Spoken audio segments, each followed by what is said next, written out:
friends, so we are solving this problem, longest subarray of ones after deleting one element. So given a binary array nums, so in the array nums all the values are either 0 or 1 and we have to delete one element from it. So we have to return the size of the longest non-empty subarray containing only ones. In the resulting array, return 0 if there is no such subarray. So you can visualize like this. Suppose this is our nums. Okay, this is our nums array and we have to find. So for example, let's say we are deleting this guy 0.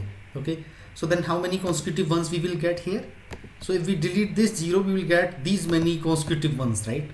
So how many ones are there? There are total 7 if we remove this 0 here, right? So we can get a subarray of size 7 having all the ones.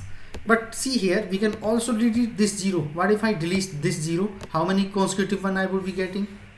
I would be getting 11 in this case, and we have to find the maximum number of ones in our subarray. So in this case 11 should be our answer, right? So this is what we have to do in this nums. Now next thing is how to do that. So you guys can observe one thing here is like we have to keep only 1 0, right? If we have 1 0, if we remove that 0 from left side of it and right side of it, we have to basically take all the ones after removing it, and the one which is producing the maximum one, that should be our answer. So we have got one intuition here that if we made a sliding window which has up to only maximum 0 or 1, okay, if we can have a sliding window which have only 1 0 inside it, then we can remove it, and this might give us the longest subarray which would be having all the ones, right? So for example, when I if I highlight this one, this has only 1 0, right? On left side and right side there are only 1, so if we remove this 0 we are getting 7. Similarly, this window can go ahead, right? There would be an instance when we would be having this sliding window like this, right? So it has only 1 0. So you can observe one thing, if we do a sliding window in such a way that it has only 1 0, so in that case what will happen? The sum of all the values would be the one less than the size of the window. For example, this highlighted one, its size is basically, what is the size here? Size is 8, but sum would be 7 because there is 1 0. So we can go in this way, that having a sliding window which can have up to maximum 1 0, then its size would be n, then its sum would be n minus 1. You can observe, right? Like in this case size is 8 and the sum is 1, sum is 7. So in this case we can make a sliding window which we can accommodate only 1 0, and whoever is giving us the maximum value, that should be our answer, right? So we will go ahead in this way, then this would be one instance. When we will increase our this, then there would be 2 zeros. So when there are 2 zeros, then size and the sum difference would be greater than or equal to 2, right? So in that case we have to discard these values. So we will go in the sliding window protocol. So let me write the code directly which will make it better sense. Okay, so suppose, so what we will do is, first of all we will create few variable. Let's say int start equal to 0. This would be the start pointer of our sliding window. Then we can take one more variable, and also let's say we are taking 0 only, and also we would be having initially sum equal to 0, and let's say we are one more variable having answer equal to 0. These four variables we are taking initially. Okay, now what we will do is, this start we have to make in such a way that there should not be no leading 0. For example, let's say if we have something like this, if our array is looking like this, 0, 0, 0, and then we are starting with 1, then 0. So in that case there is no point of starting from these zeros, right? So these leading 0 we have to skip. So what we will do is, to skip those leading 0, what we will do is, we will do one thing, we will use a while loop. So while we will do nums of start equal to 0, we will keep on increasing this start, right? So we can do one thing here, we will do here start plus, right? Now we have to do one more thing, is we can take the size of this array, right? Because this would be required many places. So we can write it nums dot length. Okay, so we have to also put this check. Okay, So start should be less than n, otherwise there would be null pointer array out of bound exception. Now see here, we will check here one more thing, that what if all the values are 0? In that case our start would be what? Our start would go up to n, right? So we can see here that if a start is greater than or equal to n, in that case what will happen? All the values would be 0, right? Because start will go till n. So in that case what we will do, we have to return the directly 0, because we don't have any possibility in that case, right? For example, we have all the values are 0, 0, 0, 0, then our start would come till the end, right? So in that case our answer also should be 0. So for that reason I am making this check as well. Okay, so first we will check in this while loop, that while start is equal to 0, we will keep on going. If somehow there is no 0, then this would be the case, we will directly returning 0. Otherwise what we will do is, we will make this our end also equal to start.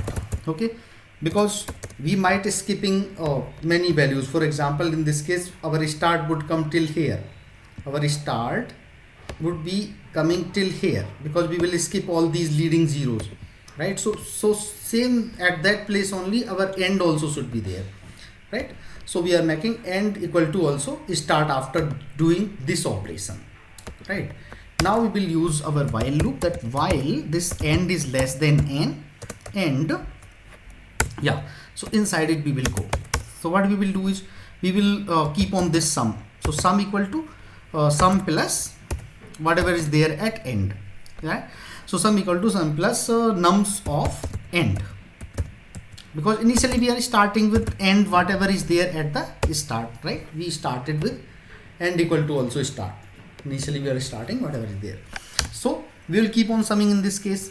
Now we will check one thing. After doing this sum, we will check one thing, that if, so whenever we are having like a condition like this, that while, so we know at any time, at any point when end, what would be the size of this window? The size of window would be end minus start plus 1, right? This is usually the size of it. And so if we deduct the sum from it, okay, this sum difference should be, if in the case if this sum difference is greater than 0, greater than 2, right? So this is the size of array and this is the sum. So in that case, when this is greater than 2, what it would be saying? It would be saying that there are definitely more than 1 0, right? Because then only this possibility would be possible, right? So in that case, what we'll have to do? We have to skip those starts, right? Just like this. So for example, suppose we have like this 1 0 1 1 and this 0 comes, suppose. So what will happen? We will keep on summing here. So when we are reaching at this location, our end would be here, right? So our end would be here, our start would be here. So in that case, what will happen? The size would be what? Size is 5 and sum is 3. So 5 minus 3. So this is going greater than, so this is going greater than or equal to 2, right? So in that case, what we have to do? We have to remove all the values till this 0. So that is why we are doing here. So while this difference is greater than or equal to 2, what I'm gonna do is, I would be making start plus plus. Okay, but before making this start plus plus, we have to update the sum. So sum equal to whatever is there at the nums, we have to remove that sum, right? Whatever was sitting at the start, and then we are increasing this start plus plus. Okay, so once we are going inside, there would be a time when this condition would be invalidated. Means when we have only 1 0 in the windows, at that time we would be coming out of it, right? So once we are coming out of this loop, we will again keep on increasing this thing. But one more thing is, like we have answer variable. So this answer equal to what? We are looking for the max value, right? So math dot max of whatever is the answer and the sum. And here what we're gonna do? Here we are making n plus plus, right? So we will come out of it, then we would be having the value answer. Now what? How would we returning this? So we will return answer. Now one more thing is, taken case when there are only ones, right? Suppose there is a one example that we have 1, 1 and 1, right? So what would be the answer in this case? Suppose our nums is like this. So in this case our answer would be 2.